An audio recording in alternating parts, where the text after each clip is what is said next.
Bonjour à tous, aujourd'hui on se retrouve pour une vidéo un petit peu spéciale puisque je vais vous expliquer comment perdre du muscle aux jambes. Je vais vous partager 4 points clés pour vous permettre d'avoir vos jambes plus légères. Un des principaux problèmes qu'on retrouve chez les pratiquants de calisthenics, c'est qu'ils ont les jambes trop musclées. Ça peut être dû à leur passif, par exemple quand tu pratiques un sport comme le football ou le vélo qui travaille beaucoup les jambes. Ça peut également être dû à leur premier entraînement où ils voulaient travailler les jambes pour être plus complets, ou même à une activité en parallèle qui sollicite beaucoup les jambes. Le problème, c'est quand on souhaite tout optimiser pour réaliser des figures de plus en plus dures, le poids des jambes va considérablement peser dans la balance. Et c'est pour ça que des personnes souhaitent en fait à perdre du muscle pour être plus léger et rendre des mouvements comme la planche ou le front lever beaucoup plus accessibles et beaucoup plus simples. Cependant, quand on cherche sur YouTube comment prendre du muscle, on se retrouve avec des vidéos qui nous expliquent comment perdre du gras et prendre du muscle.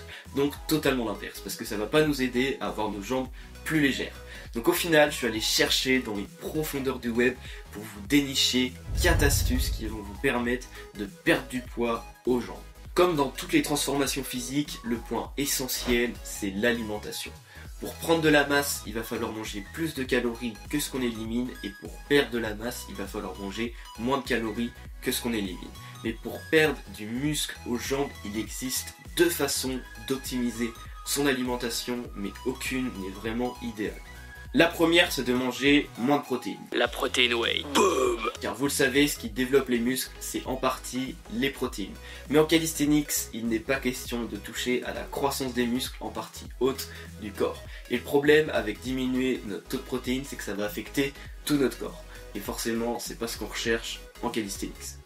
La deuxième, c'est de manger moins de glucides, car cela va impacter votre filière oxydative et donc ça va produire plus de lipides, car il n'y aura plus assez de réserves glycémiques pour produire l'ATP nécessaire. Un peu compliqué. Mais en gros, vous allez avoir une perte d'eau et donc une perte de muscle et de gras. Mais le problème avec ces 2 solutions en alimentation, c'est qu'elles agissent sur tout le corps. Et en calisthenics, on souhaite plus cibler les jambes, en tout cas pour perdre du muscle.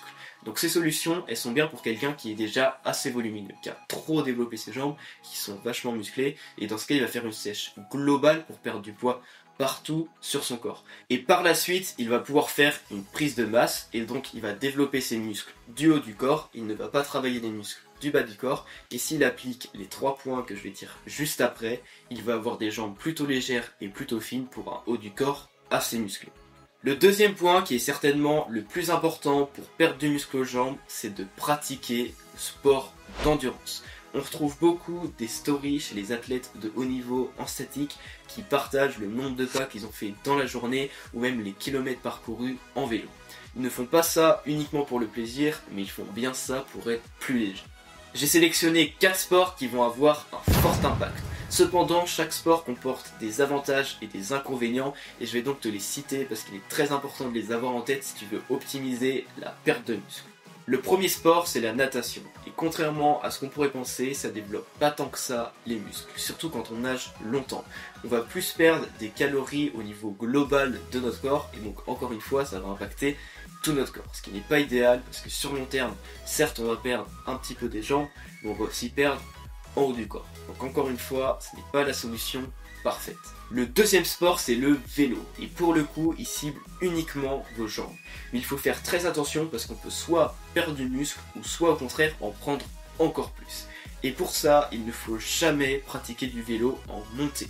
Donc je sais que c'est pas évident. Et ce que je conseille, c'est tout simplement de faire du vélo d'appartement, parce qu'il n'y a pas de montée.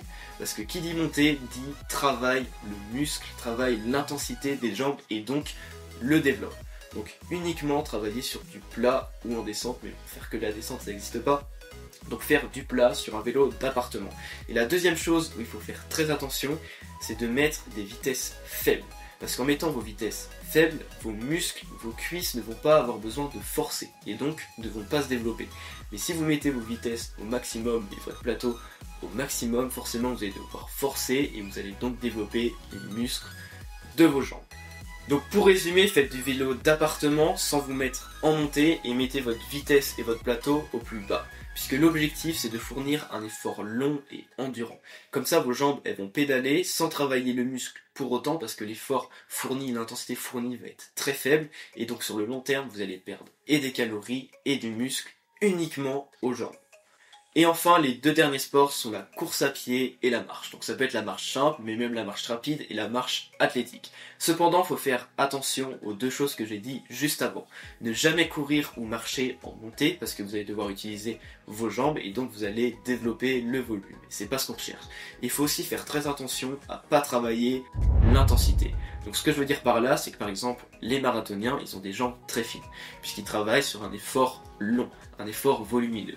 Par contre, les sprinteurs, comme Usain Bolt, ils ont des jambes très musclées, puisque eux, ils font du sprint, donc un effort court et intense.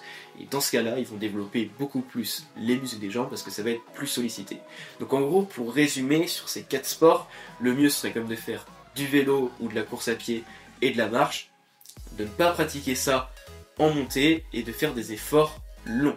Il faut éviter de faire des efforts courts. Donc le mieux, souvent, on n'a pas trop envie de faire d'autres sports que notre propre sport qui est le calisthenics. Et donc ce qui serait cool, ce serait de faire à peu près 3 fois par semaine, 30 minutes, 1 heure de ce sport. Comme ça, sur le long terme, vous allez perdre du muscle aux jambes et ça va énormément optimiser votre progression. Le troisième point, c'est l'étirement. Et croyez-moi, celui-là, il est utile pour tout. En plus d'améliorer la flexibilité, de réduire les tensions musculaires, d'améliorer notre posture, de prévenir des blessures, d'améliorer la circulation sanguine, de réduire le stress, d'améliorer la coordination et l'équilibre, il permet également de perdre du muscle aux jambes. C'est assez simple, mais lorsqu'on va s'étirer, on va provoquer une remontée des os, ce qui va favoriser le drainage lymphatique. Le drainage lymphatique, je ne vais pas vous citer tous ses bienfaits, mais un parmi tant d'autres, c'est d'éliminer les déchets du corps et donc de perdre du poids. Et c'est parfait puisqu'on peut choisir d'étirer uniquement nos jambes. Et au lieu de te rediriger vers une autre vidéo, j'ai sélectionné 5 meilleurs exercices d'assouplissement des jambes pour que tu puisses perdre du muscle. Je te les présente maintenant. Premier exercice, pliez cette jambe là. Vous mettez sur le côté comme ça. Hop là, vous croiserez vos mains. Et vous ramenez cette jambe ici. Et ça va travailler la jambe juste là. Et là, vous tenez 30 secondes, à peu près, c'est pas mal. Deuxième exercice, plutôt facile. Vous mettez comme ça, vous allez chercher avec vos mains juste ici, et vous ramenez. Et pareil, ça travaille pas mal. Vous tenez pareil, 30 secondes, sans trop forcer. Et vous faites pareil avec l'autre jambe. Troisième exercice, bon, il me faut un petit truc pour poser votre pied. Et hop, vous avancez comme ça. Et pareil, ça va pas mal travailler aussi. Plus vous avancez, plus ça va travailler. Et pareil, vous tenez les 30 secondes. Et vous faites évidemment les deux jambes. Quatrième exercice, bon, j'ai pris un élastique, mais vous pouvez prendre une serviette, ça marche pareil. Vous mettez là, hop, comme ça. Et vous tirez. Pareil, ça travaille vachement ici. Et pareil, 30 secondes. Et vous faites les deux jambes. Cinquième exercice qui travaille bien la cuisse, c'est que vous mettez votre pied assez proche de votre genou. Vous prenez le pied comme ça et vous avancez. Et ça étire bien ici. Pareil, donc tous ces exercices, environ 30 secondes. Et vous pouvez répéter ça 2-3 séries. Vous faites chaque jambe et ce sera nickel. Finalement, le dernier point qui est en fait quelque chose qu'il faut arrêter, c'est de faire n'importe quel exercice qui travaille les jambes. Malheureusement, je sais qu'il y a beaucoup de personnes qui aiment travailler les squats, les pistol squats ou même d'autres exercices qui travaillent les jambes, mais en calisthenics, le leg day, c'est ce qu'il faut absolument éviter. Parce que forcément, tout effort qui va demander de travailler les muscles va forcément les renforcer, les rendre plus volumineux et donc rendre vos jambes plus lourdes. Finalement, si tu es quelqu'un qui a les jambes plutôt musclées et que ça t'embête pour progresser en calisthenics, tu vas pouvoir utiliser ces 4 points et donc d'arrêter de faire des exercices qui travaillent tes jambes, d'aller marcher, courir, faire du vélo, d'aller t'étirer et d'optimiser ton alimentation. Si tu respectes ces 4 points, je peux t'assurer qu'en quelques mois, tu vas perdre beaucoup de volume aux jambes et tu auras certainement une progression par la suite beaucoup plus fulgurante. Attention, petit disclaimer, cette vidéo s'adressait bien aux personnes qui veulent perdre du muscle aux jambes. Si vous souhaitez perdre du gras, c'est certainement pas la meilleure vidéo, puisque la meilleure solution, c'est de prendre du muscle. Et deuxième chose, Même si vous avez vos jambes musclées, ce n'est en rien une excuse pour progresser en calisthenics. Il y a des personnes qui ont des jambes assez lourdes et ça ne les empêche pas de faire des performances extraordinaires. Cette vidéo est réellement là pour optimiser vos résultats. Finalement, ça va faire bientôt 2 mois que j'ai sorti ma formation Balance Master. Les élèves qui l'ont rejoint ont déjà bien progressé.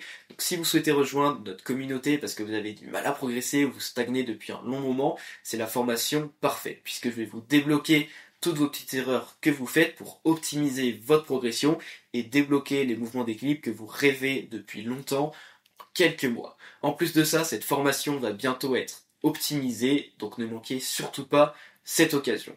Je vous remercie beaucoup d'avoir regardé cette vidéo jusqu'ici. N'hésitez pas à aller voir cette vidéo où je vous montre tout simplement mon entraînement en équilibre. Et sur ce, bye bye.